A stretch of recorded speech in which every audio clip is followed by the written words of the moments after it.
started. Who's got a question? Just yell them out, all at once.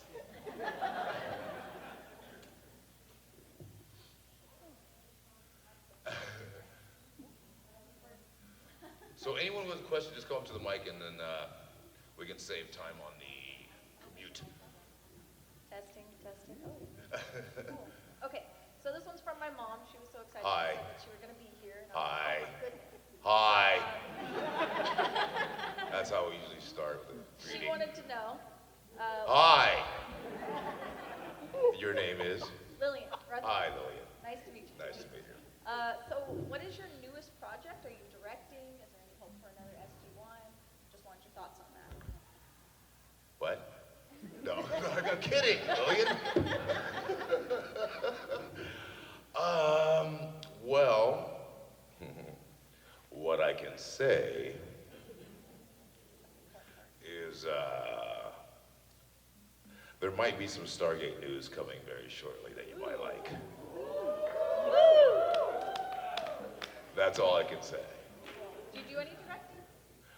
No, I don't. I haven't directed in the past. I probably will direct in the future. I haven't directed in the past because I generally don't like actors. So, and all their whining and complaining, got the best job in the world, a bunch of whiners. But I think now at this point in my life, I think I have enough patience to actually direct. So. Very cool. Well, thank you so much for answering my question. Well, thank you, Lillian. Hey, I'm Ricky, and Ricky. I was wondering if you could say, in your Kratos voice, "Boy, shut up and eat my snack beard." Any my What? Eat my snack beard? boy, shut up and eat my snack beard. Thank you. I hope that doesn't mean something that's going to get me in trouble somewhere. Yeah, isn't it? How you doing? My name's Ryan. Hi, Ryan. There was a movie, Dog Afternoon or Dog's Breakfast. A dog's breakfast, yes. Yes. The feeling I got from that movie was that SG-1 took the weekend off and made a movie. Was that how it was on set? Or? Pretty much, yeah. The entire crew was all from either SG-1 or Atlantis. The producer obviously was David Hewlett and his wife Jane, the lovely Jane. Yeah, so we just kind of got together and David wrote a great script and we just engaged in some tomfoolery. I love that the character's name is also Chris. You're right. Thank you. Hi, Hi. Michelle. Hi, Michelle. Did they ever tell you the meaning of that joke you told us Teal'c on Stargate with the serpent, Horus, and Teshkard meet on a nuclear planet? The meaning of it? Yeah, or did they just tell the joke and at the end just laugh? The meaning of it? You know the Stargate's not real, right?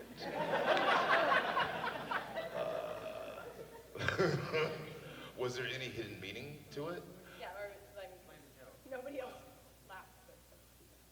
Well, see, you have to, see, I always played Teal'c like he was the funniest man on Chulak. And I always played it like, in Teal'c's mind, Teal'c is very funny. I mean, compared to other Jaffa, he's like Jerry Lewis. And he never understood why people of Earth never got his sense of humor. So I thought, this is what he thought. Like when I tell this joke on Chulak, it kills. So this will be the joke that is evidence of Teal'c's great sense of humor. And he just couldn't understand why they didn't get it. So there was never any meaning to it. So I just played it like, of course this is funny, this is gonna kill. And so he never did understand why they didn't get it. But hopefully, in the future, we will get to explore what a great sense of humor Teal'c has. Thank you. Hi, how you doing? Eric. Hey, Eric. I wanted to know if... Good hair, man. I like that. Thank you. Yeah. Thank you. You feel vindicated? Oh, yeah. Do people give you stuff about your hair? Oh no, it's usually compliments, but to hear it from you, it's like seeing your hair and everything. It's just. Oh, well, it's really thank you, brother. Yeah, no problem. I wanted to know if it was difficult for you at all to transition into portraying Kratos as more of this like fatherly figure in the newest God of War.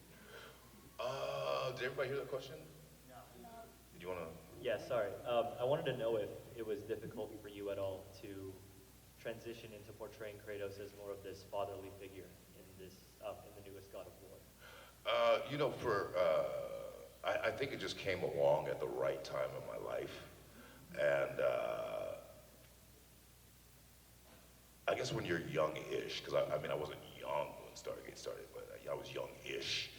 So you make, it's a decision to be made. I mean, as an actor, you dream about being on a series, never thinking what it does to your personal life. So, I basically missed 10 years of my kids growing up. And so when the show ended, when we started, they were babies. And when we ended, they were teenagers. So I had missed, all that time.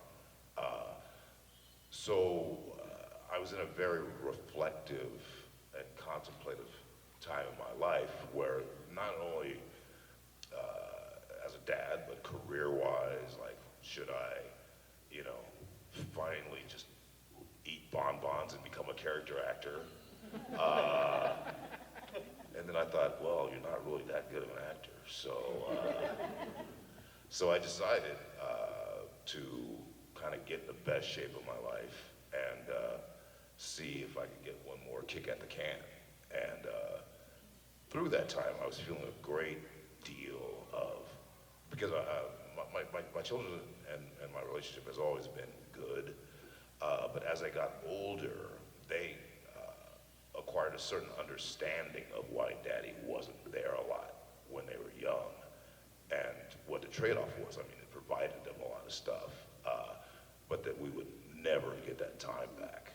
So when this came along, and I read it, God of War this, I immediately identified with the struggle. And one of the things that I say a lot about Kratos, but also it pertained to me also, how do you father if you've never been fathered?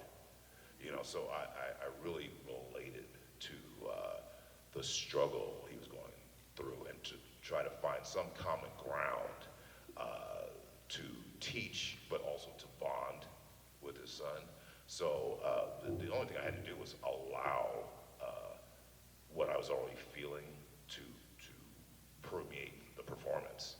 And it's difficult because when you, there's different styles of acting. There's like method. You've all heard of method actors where, if you're gonna slap someone, you actually just slap them. If you're starving, you actually starve yourself.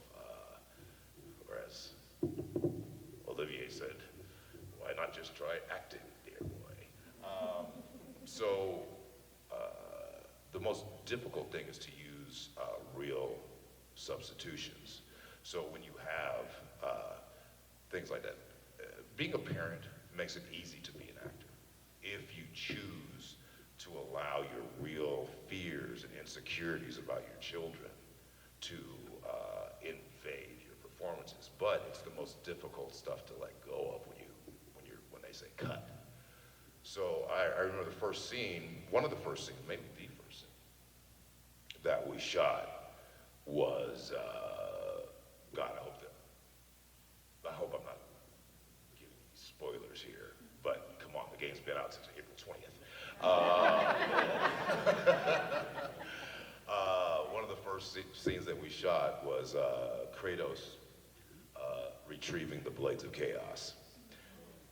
Oh, that sounds so sexy. The Blades of Chaos. I think I got a semi.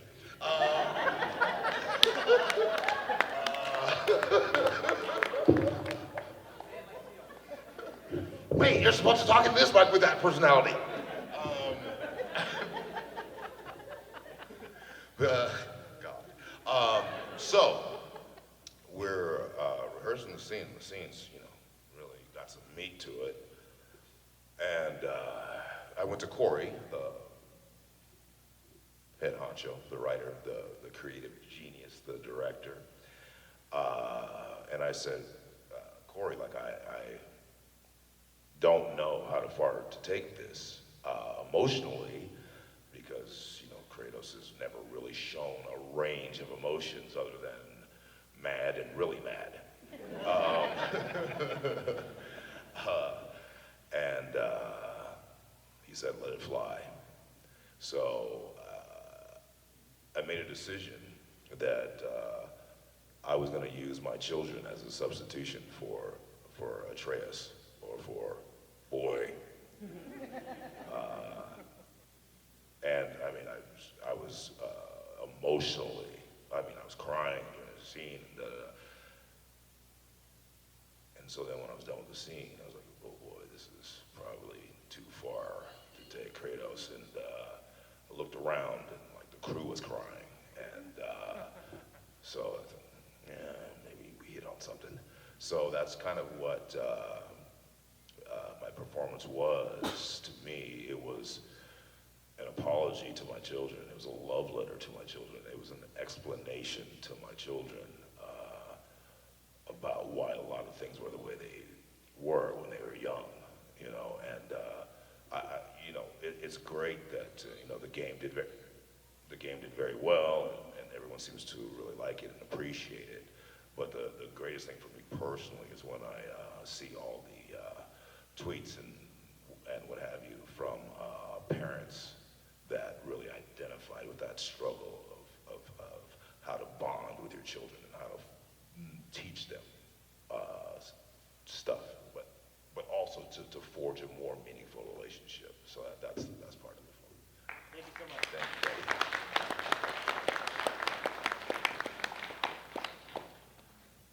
Hi, I was just wondering if there were like... What's your name? My name's Tyler. Tyler? Yeah. Hey, Tyler. Hey, Kratos.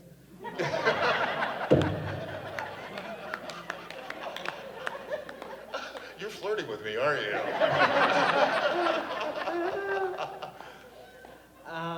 I was just wondering if there was some illuminating direction or some experiences on set, things that occurred that could give us a little bit of like illumination on kind of like the interiority of these characters beyond what was presented in the game. 2 words. Corey Barlog. This cat made me rethink what it is to be a powerful man. The dude, I don't think I'm speaking out of school here. He had this wild idea to radically change a very successful franchise. And there was pushback from the studio. There's no delicate way to put that. Not pushback, but if you have something successful, I think anyone would be reluctant to change it. And what Corey wanted to do was burn it to the ground and build it back up. So he fought for everything that was in the game and didn't give in on anything.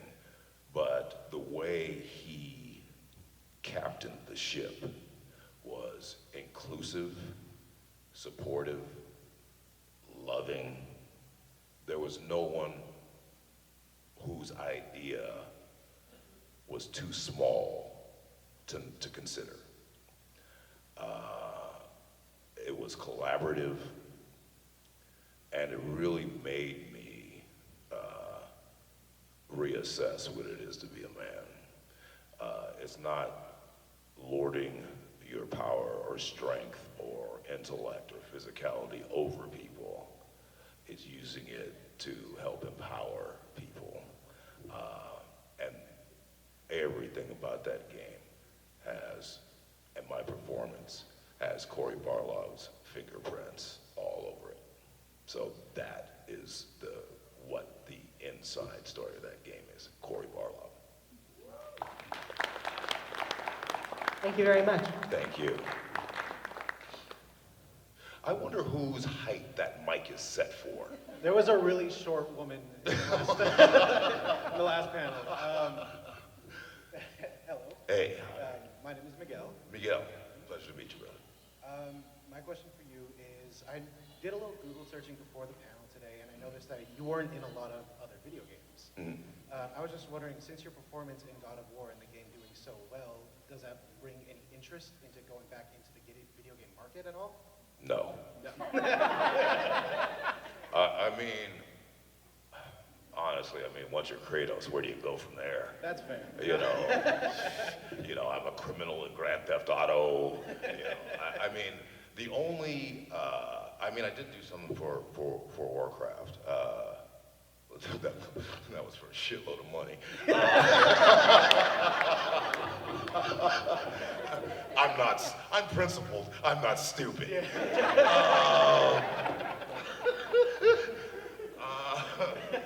Probably the only, how many children are in here? I don't want to be offensive to any small children that, we're motherfucking good.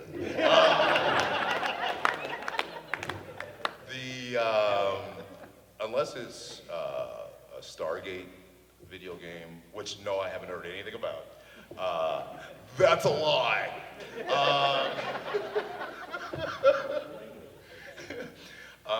Or if there was going to be like another Def Jam, I would love to go back and play D-Mob. But no, I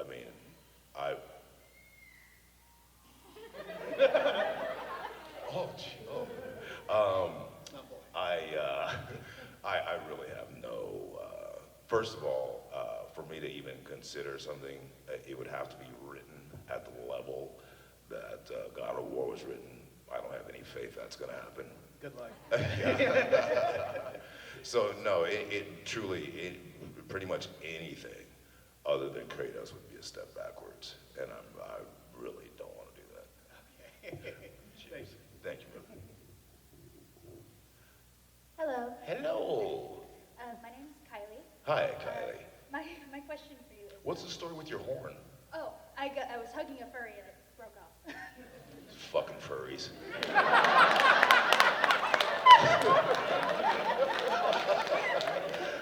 It's so much fun when there's no kids here.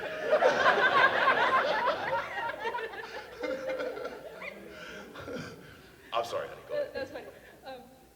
Naturally, you have a very deep voice, but I noticed that in God of War, especially when Atreus kills the first person, trying to defend himself, there's like a really, really deep note there, I guess. And so, was there any lines in God of War that might have hurt your voice? And if not, what was your favorite line to do? Oh, God. None of the actual words hurt, but most of the last year that I worked on God of War was chasing the action. And I don't know if you've seen the video of Hugh Jackman doing Wolverine, chasing the action. It is so tiring and so difficult on your voice, especially the rage parts of it, because you have to do it literally hundreds of times. Yeah. So, so sessions are booked for 4 hours, and usually my voice would go out before the 4 hours was up. So the chasing the action part was the most difficult. Yeah, even that was fun-ish. Oh, fuck, no, it wasn't. It was fucking terrible. We had some laughs and stuff, but the actual, it's very, very, because you're sitting there mimicking like kind of explosive air, like of being hit. You kind of have to hit yourself, because that's the only way you can get the concussive vocal. So the last year was a grind. especially because, you know, we worked on it for, almost, no, probably 2.5 years before we saw any footage. So it's just, you're kind of flying by faith, and just our infinite trust in Corey that it was gonna be good, you know, but you do go through these moments where, holy shit, you're given everything, but you can't see anything, you know, so. Favorite line for you? Probably what Kratos says to Atreus at the top, we did it together. We did it together. That was probably one of my favorites too. Or when he says, close your heart to it, boy. Oh, yeah. Crying. Oh, shit. You know, there were so many, and Sonny, such a, just, you know, the great thing about working with kids, first of all, they don't have a filter. And they don't come with baggage. So a lot of almost all Sonny's stuff just came from such an honest place.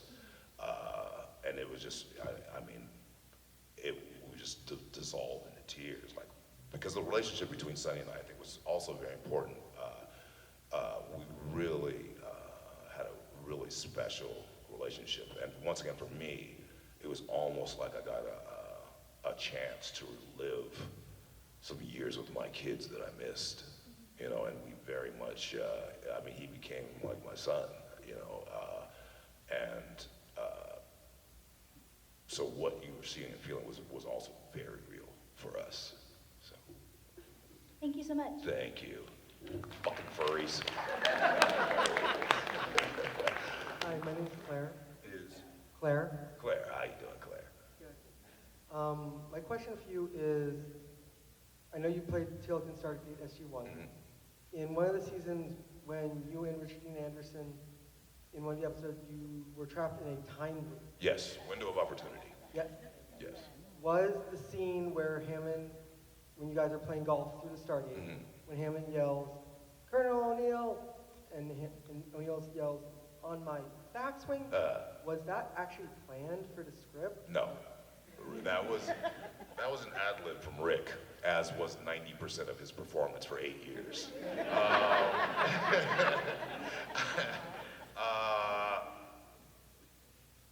With Rick, the script was kind of like the expiration date on a milk carton. It was a suggestion. If you wanted to adhere to it or not, that's on you. And but it really taught me a lot about being an actor, about acting, because a lot of acting is listening and reacting. And with Rick, you really had to listen because a lot of what he said wasn't on the page. So you really kind of never knew what your trigger line was that would bring on your next line. So you really had to watch it and listen and kind of just be prepared to kind of jump in wherever. But then, because if you waited too long, then he would ad-lib something else. So there was never just kind of silence, because Rick would just keep going. But it really, but that's what made it fun to work with him. He's not only one of the brightest people I've ever met, his wit and sense of humor is probably one of the things about him that a lot of people don't know. He truly is one of the funniest fuckers I've ever been around, you know. And that's one of the things I miss most about. So I mean, I miss everyone, but I really miss the relationship I had with Rick. Well, cool. Thank you very much. Hey, thank you. Hi. My name's actually Faye. Hi, Faye. Yeah. So I was wondering if you had to do any studying of Norse mythology outside of like what was already. Because we had dealt a little bit in Stargate with it, I came with some knowledge already, but I didn't want to overstudy it because a lot of times Kratos Kratos has to be surprised by things he encounters and not know the answers. So if you do know the answers as the actor, sometimes it colors your performance. See, this is what I would tell my producers on Stargate about why I didn't read the scripts. Seriously. I would say, well, how would Teal'c know this? Like, so if I know it as an actor, that's gonna make my reaction different or not honest. So I would never read the scripts. Because, I mean, let's face it, I mean, my lines were, indeed. Thank you, O'Neill. You are correct, Samantha Carter. Didn't really need to read the script. Just in scenes, I would just wait for people to stop talking and look at me. And I knew it was one of those three would be right.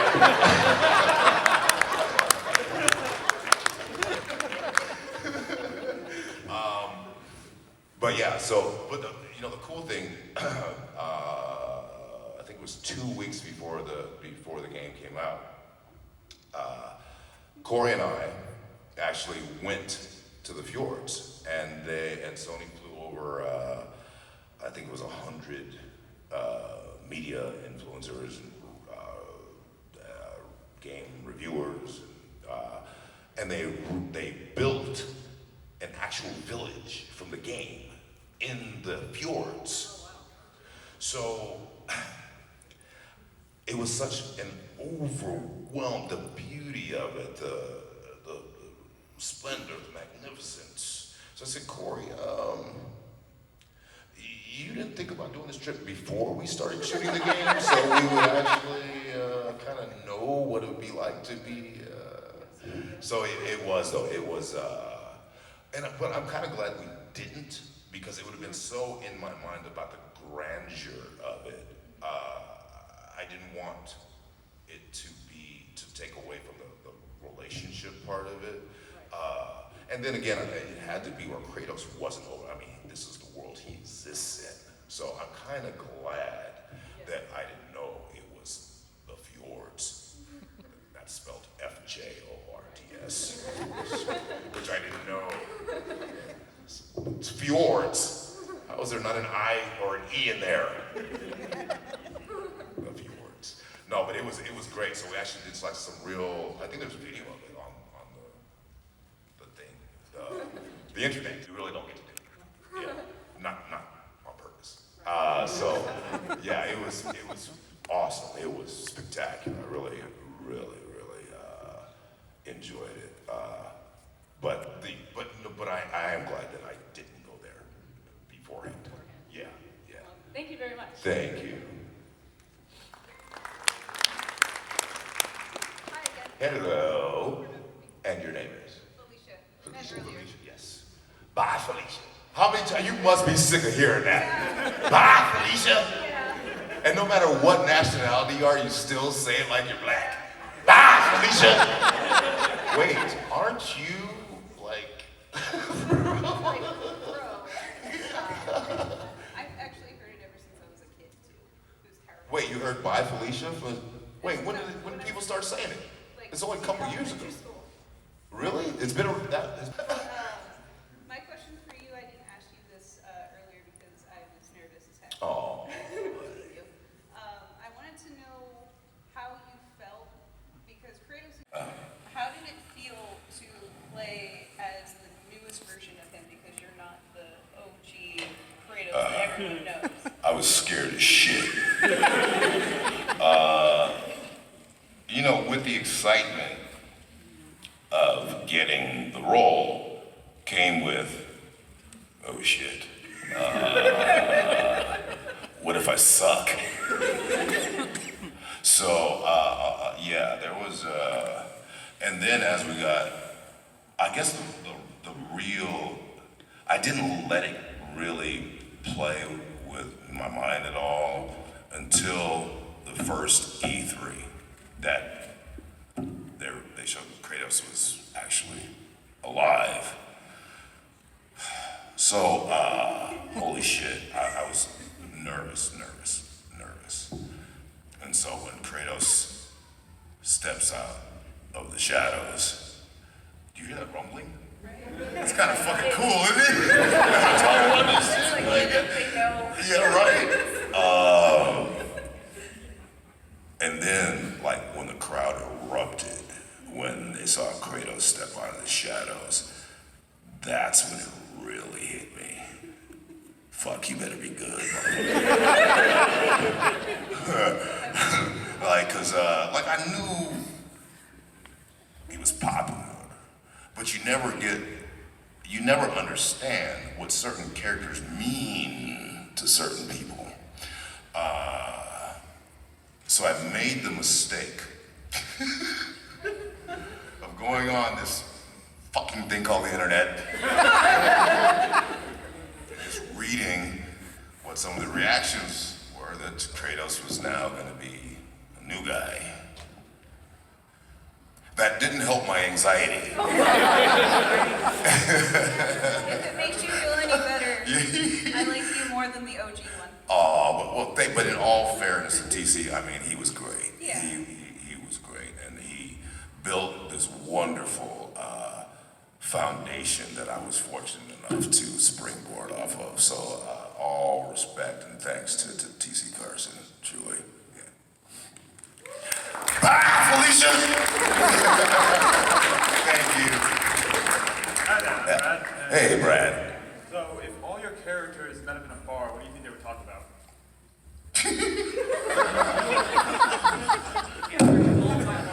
Oh, wow. Huh. So if Teal'c, Kratos, and D-Mob met, this is the start of a great joke. We need to flesh this out. Met in the bar.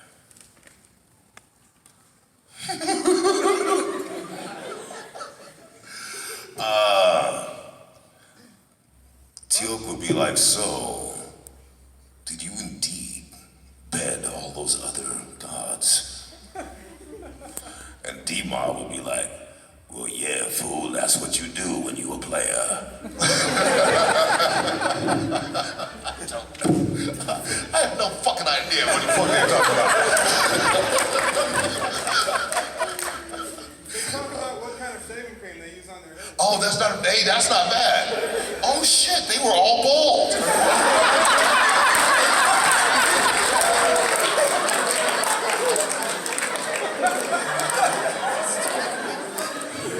You would think that would have dawned on me before right now. No shit. That is crazy. That's good. That's good. How often do you have to shave your dome? Yeah. That's it. That's the answer right there. No. Well, thank you. Thank you.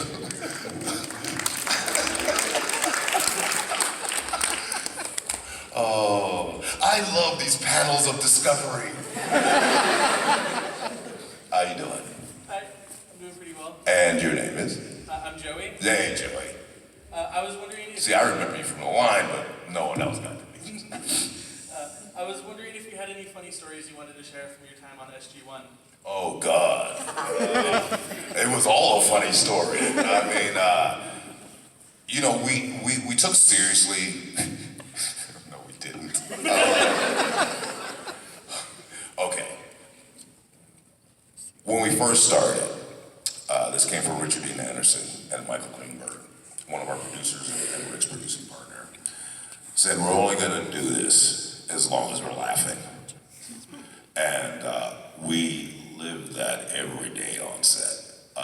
Job one was laughter. And it was not just the cast. I mean, it was the crew. It was like we would delay filming if someone was telling a joke or if someone had a funny story to tell. And all it had to be was funny. And it would, you know, literally, much to the chagrin of the executive producers. But I mean, it's not that we didn't take our job seriously, but I think we were kind of the mindset, we are in the entertainment business, so when we're doing it, shouldn't we be entertained? You know, I don't think it should be this, you know, over the course of, how many years have I been doing this? Almost 30 years. lots of sets are not fun places. Like I wasn't really joking when I said I didn't have the patience before to direct because I can't deal with actors. To sit in your trailer during a 15-hour day and be in your trailer for 12 hours of it is not fun to me. To have an edict where the crew can't talk to you is not fun to me. And really, very early on, I was very fortunate. My first paying job that was actually film or television, not commercials or anything like that, was Bird on a Wire. So I know Mel Gibson's reputation has undergone whatever, and, you know, but who isn't different when they're drunk? Thank God my ex-wife never released any of the messages I left her. So my first scene ever was with Mel Gibson and Goldie Hawn. And I was terrified. So my first scene, I'm driving a police cruiser with a big four-wheel drive kind through this alley, and they have extras walking across. The stunt director comes up to me, Mick Rogers, and says, "Don't you stop that truck. So the first people that you're gonna see are gonna be extras. From about halfway on, those are all stunt people. They will get out of your way. Do not stop." All right. So, action. I gun the truck through this alley and I see people moving, and then another wave. Well, there's a woman who just stops. So in my mind, I'm like, well, this is supposed to be a stunt woman, so maybe they have like a gag where she jumps out of the way. I have to go because the stunt director told me, don't stop.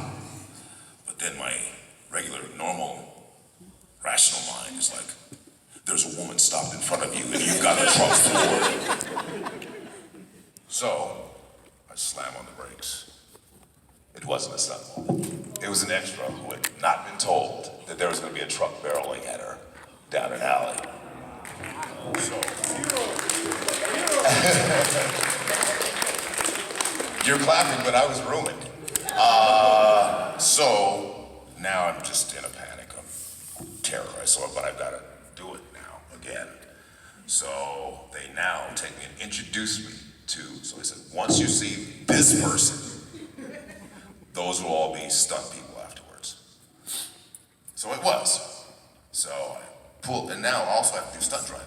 I've never stunt driven, so I have to take this 4x4, slam on the brakes, and skid it sideways. I got one rehearsal at it. First scene ever. So, in the course of the scene, I jump out, I'm supposed to pull out my gun on Mel. I say, freeze, you're under arrest, or whatever the line was. So I managed to do that. I skid the truck, and I'm so excited that I did it, I went, yes!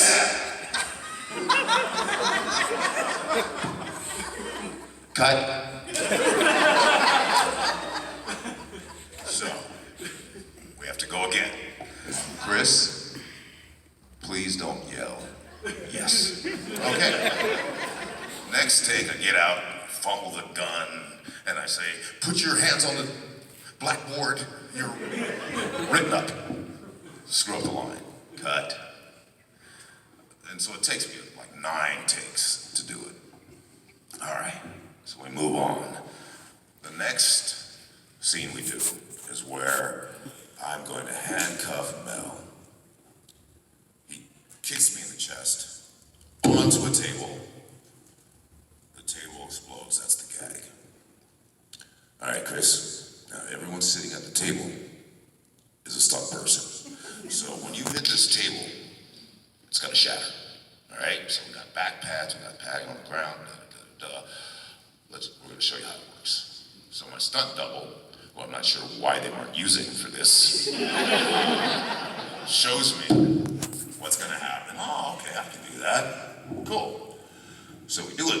Fall back on the table, everything's going to plan. Well, the prop department didn't use a stunt table. They used a real table. But the table was plastic. So it really, and all that was different about it was how it breaks. So, now this splintered into long shards, stuck one of the stunt people in the jugular, and there's blood spurting 10 feet into the air. I was pretty much done for that day. But what it taught me, like Mel, the director, John Badham and Rob Cohen, actually had to kick Mel off set because he wouldn't stop clowning around with the crew, or telling jokes, or hanging out, or trying to help them move equipment, Goldie was the same way, and Kurt Russell and Mel had struck up a friendship, so Kurt Russell was there, and like I had rolls and rolls of film with Kate Hudson when she was a baby, and Oliver when they were kids, like holding tomfoolery, I was like, wow, this is how sets are? This is awesome. So my third movie was this movie called Cadence. We were in Bumfuck Egypt, Canada. Which is, you make a left at. And the crew, the cast was myself, Charlie Sheen, F. Murray Abraham, Larry Fishburne, John Souls Bay, Michael Beach, Martin Sheen. Anyway, so Martin very much has a family atmosphere on set. Our stunt coordinator was Dale Dye, who he had met on Apocalypse Now. Dale Dye was the stunt coordinator on Apocalypse Now. That's how long he and Martin had been together. So the whole atmosphere was family. You talked to everyone. You knew everyone. It was fun. And, well, except for Gary Busey, he was a dick. I won't even go into that stuff, but he ended up getting fired. So 2 of my first 3 experiences were like, holy crap, being an actor is as great as I thought it would be. And then pretty much every part after that, it's say your lines, go to your trailer. Say your lines, go to your trailer. And this was before like internet, Wi-Fi, and things like that. So you just went and sat in a trailer. So, you know, you would have like video cassettes that you'd bring to pass time, or books, or that's how you, and just alone. What a fucking terrible, what a terrible fucking existence. And you would try to talk to crew members, but they were instructed to not talk to you. So they wouldn't talk to you. Like you could try to strike up a conversation, they wouldn't talk to you because they were instructed, don't bother the actors. What a shitty way to live. So when we did Stargate, and there was this whole thing where everyone knew everyone, and people knew each other's kids, and husbands, and wives, and dogs, and we used to have like 30-something dogs on set that would just run willy-nilly. There was dogs in the production office. They had a playroom you could bring your kids. Like, literally, the special effects department, literally my kids would come for the summer and just hang out with the special effects dudes. Blow shit up. Which kind of explains a lot now. But yeah, so then, after 10 years of that, I had to go back out into real Hollywood. Oh God. I think I did an episode of The Mentalist. Simon Baker still sends me hate mail. Jay Acavone was one of the other guest stars of this episode of The Mentalist. And I had no idea. So I'm just reading calls sheets who were doing it. And I see Jay Acavone. Well, how many Jay Acavones are there? Well, by SAC rules, there can only be one. So I go to his trailer, he opens the door, and we start screaming. So for us, it was like the Stargate set. Not for Simon. So Jay and I were on set, laughing and joking, and the crew was laughing and joking, like, oh, this is really cool. This is like the old days, and all of a sudden, it's quiet. There's a hush. I'm like, who the fuck died? Simon's coming.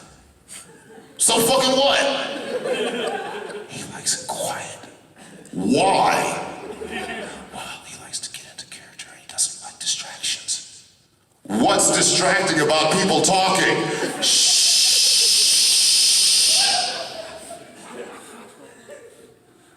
So, needless to say, by the end of the week, Simon wouldn't come to set up chair. Hi. What the fuck does that mean? No, I'm kidding. I know that means 10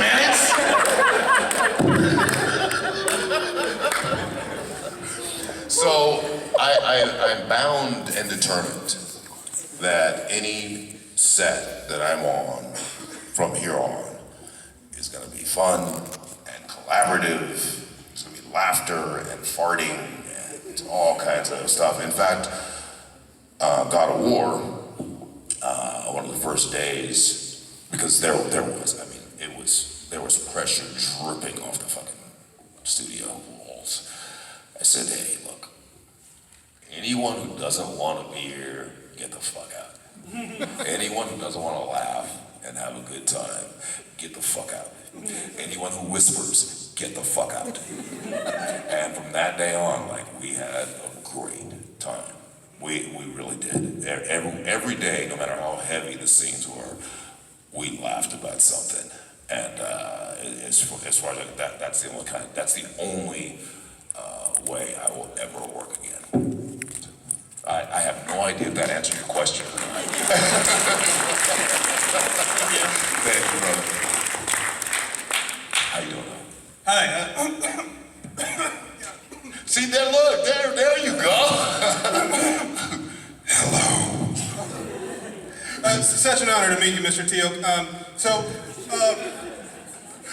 I understand that the reason why they were looking for a new voice actor for Kratos was because they wanted to portray the physicality of the character. Right. And truly, the lesser beings in the audience today feel even more insignificant just basking in your presence. So, Okay, I'm not gonna fuck you. Well, actually, my question is,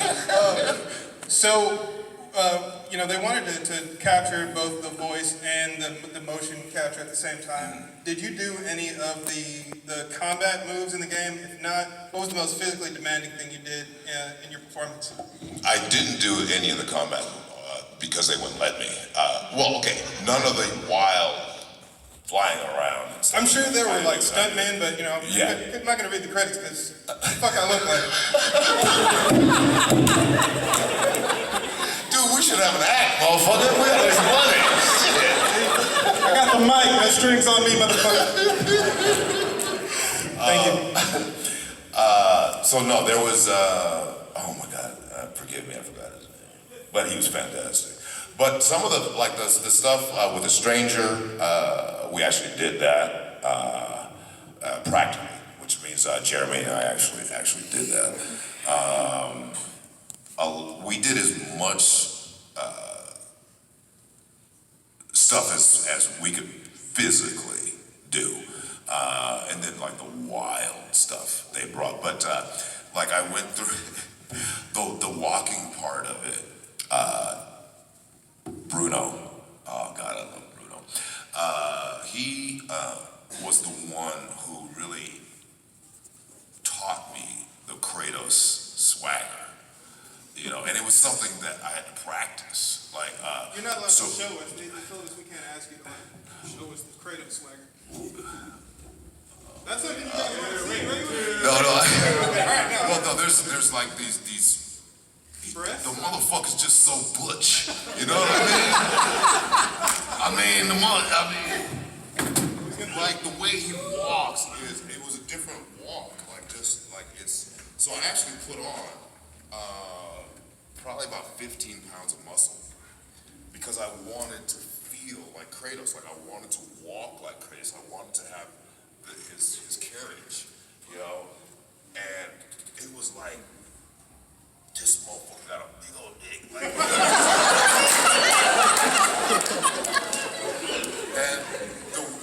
There's still no kids in here, right? Chase them off. There is. Oh. So They all just instantly became adults, so you're good. but that's the way Bruno said, like, you have the biggest dick. So I would stand like that, and Bruno would go, bigger. Bigger. So it's like, Bruno, so where does he put it? So that truly was kind of the physicality of it was so important, because as soon as I put on that ridiculously tight suit, I felt like Kratos, and it helped too not wearing underwear. Like the Grinch, ridiculous. Of course. It was kind of like Pinocchio, but just in another region. Okay, thank you, brother. Here, let's get off. Hi, I'm Stephanie. Hi, Stephanie. So I know you said you missed the relationships with the actors, but is there anything else that you missed during Stargate? The paychecks. The fuckers by the end were huge. You know what? Just the sense of camaraderie, the fun. It's all that, and hopefully, in some respect, maybe we'll get to revisit some of it. Hopefully. Thank you, Eddie. Hi there. Hi. My name is Brandon Levi Bach.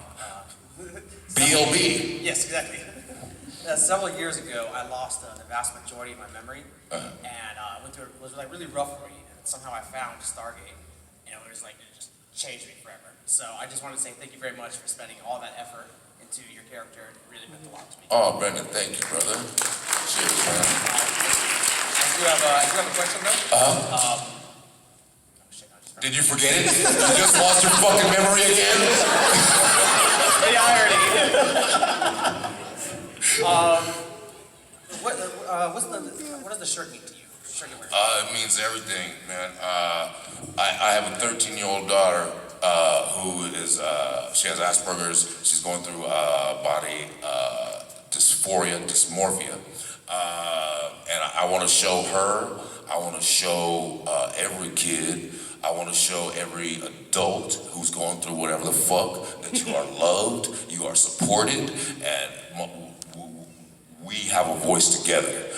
This means like everything for someone who doesn't feel comfortable speaking out, for who doesn't feel safe to, who just motherfuckers got your back. I do remember my original question. Wait, that wasn't your fucking question? That was a good one, though. It was, yeah. Okay, go ahead. In Stargate, were any of the sex scenes real?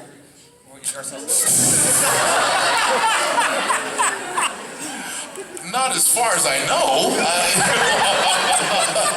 No children from that? Actually. Actually, I met my wife on set, so yes. Actually, a lot of fuckers met their wives on set. So yeah, there was a lot of real fucking, maybe just a lot of it didn't make it to the screen. But there was a lot of fucking going on. Well, thank you very much. Hey, thank you, brother. Shake your hand, is that all right? Hey, yeah. Thank you very much.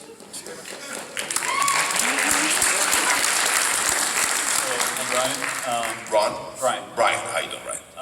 So, in movies, there's of course blooper reels and everything. I just want to know, was there anything in God of War that just, like, as serious as the game was, did it make you just stop, take a second to just laugh it all out, and then come back later? Oh, constantly. Did you have, like, a specific one that was like the top, like, most laughed at thing? Oh God, one of the early scenes I had was Sonny. See, they didn't know that I was a prodigious farter.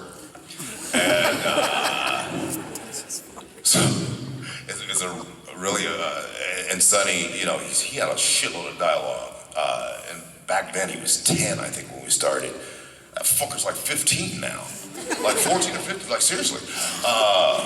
So he was trying to, you know, he was trying to get his lines. And it was a really serious scene, and he's really into it, and I just laid the longest, stinkiest fart ever. And there was silence, because no one knew. And then we started cracking up, and everyone started cracking up. So we tried to get back, but then the smell was so bad. we kind of had to take a minute. So that, all that stuff happened all the time. Two more. Okay, thank you, brother. Yep. Hello. Hi. I'm Sparkle. Hey, yeah, baby, Sparkle. Sparkle. My question is, what was your favorite prank to play on SG-1? Oh God, there were so many of them. I went through phases. Where I would duct tape people to stuff. So seriously. Then they started billing me because I was stealing like department's duct tape. So they started billing me for the duct tape. My best one though, I used to saran wrap people's toilets. So I would have the first call time in the morning, which was 5-ish, 5:30, 5:15, somewhere in there. So I'd go in and saran wrap people's toilets. So at that early in the morning, you don't check to see if your toilet's saran wrapped, so you just get the full backsplash. I thought it was hilarious. No one else did. That was my favorite one. Thank you very much. Thank you, Sparkle. Felicia, wait. Hi, Felicia. I love you, but I also wanted to ask if you could do a dad joke. Oh, God. Okay, so, a dad joke. Okay,